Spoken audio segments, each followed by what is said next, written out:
CBI की team आज सुबह से ही बंगाल में हुए हत्याकांड का एक एक सबूत जुटाने में जुटी है। इस बीच जिस जगह ट्रेनी लेडी डॉक्टर की निर्ममता से हत्या हुई, उससे ठीक कुछ दूरी पर एक दीवार तोड़ी जा रही थी। सवाल है कि सीबीआई की टीम के आने से पहले यहां ये तोड़फोड़ क्यों हो रही थी। सवाल यह भी है कि क्या इस हत्याकांड से जुड़े सबूतों को मिटाने की साजिश हो रही है। पश्चिम बंगाल के गवर्नर को ममता राज में गुंडा राज क्यों दिख रहा है, अब सच सामने लाने की जिम्मेदारी सीबीआई के कंधों पर है, ताकि इन सभी सवालों का जवाब सही सही मिल सके।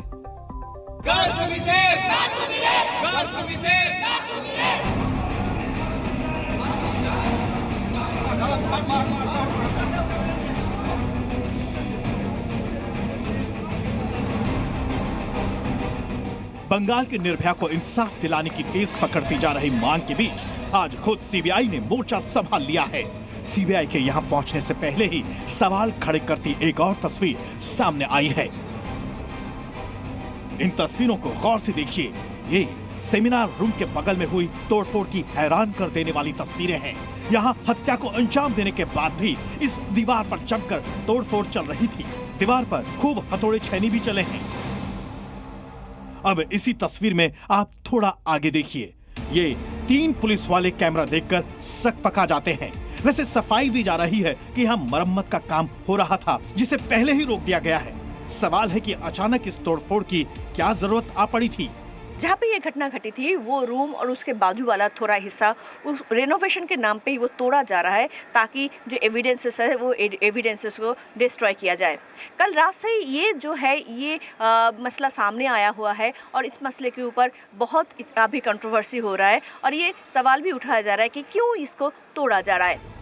गनीमत है कि सीबीआई की तफ्तीश अभी शुरू हुई है। फॉरेंसिक टीम भी दिल्ली से कोलकाता आई है, इसलिए हत्याकांड के तार कहां तक फैले हैं, इन सब की कड़ी देर सवेर जुड़ेगी ही। और इस दीवार के टूटने की सही वजह से भी पर्दा उठेगा। कई सवाल हैं जिनका जवाब अब खुद सीबीआई ढूंढेगी। सवाल नंबर 1, क्या आरोपी संजय ने अकेले वारदात को अंजाम दिया? सवाल नंबर 2, वारदात वाली जगह से महज 20 मीटर दूर तोड़फोड़ क्यों हुई? सवाल नंबर 3, क्या सबूत मिटाने की साजिश हो रही है? सवाल नंबर 4, अस्पताल के भीतर से भी हत्याकांड का कोई कनेक्शन है?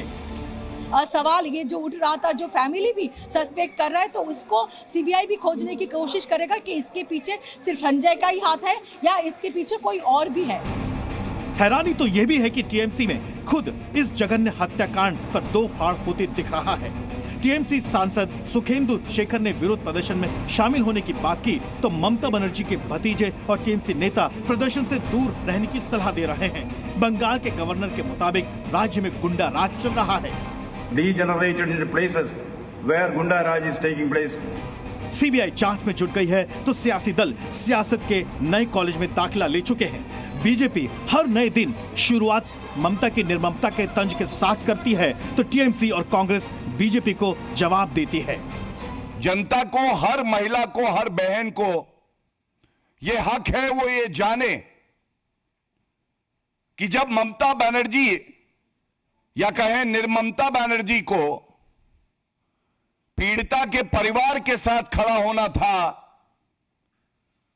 तो वो किसको बचाने की साजिश रच रही थी। बीजेपी का तो कोई नैतिक कर्तव्य मतलब हक ही नहीं बनता कि इस पे एक शब्द भी बोलें। इस बीच देश के कई हिस्सों में आज भी डॉक्टरों ने विरोध प्रदर्शन जारी रखा। जब तक एक एक आरोपी सजा नहीं पा लेता, तब तक बंगाल की बेटी को इंसाफ नहीं मिलेगा। कोलकाता से पियाली मित्रा के साथ ब्यूरो रिपोर्ट जी मीडिया। इसी खबर पर इस वक्त की बड़ी खबर आपको बता दें। कोलकाता कांड पर ममता बनर्जी का बड़ा बयान आया है। उन्होंने कहा है कि दोषियों को फांसी की सजा होनी चाहिए। उन्होंने ये भी कहा कि मामले में सभी कार्रवाई की गई, लेकिन फिर भी दुर्भावनापूर्ण अभियान मेरे खिलाफ जारी है।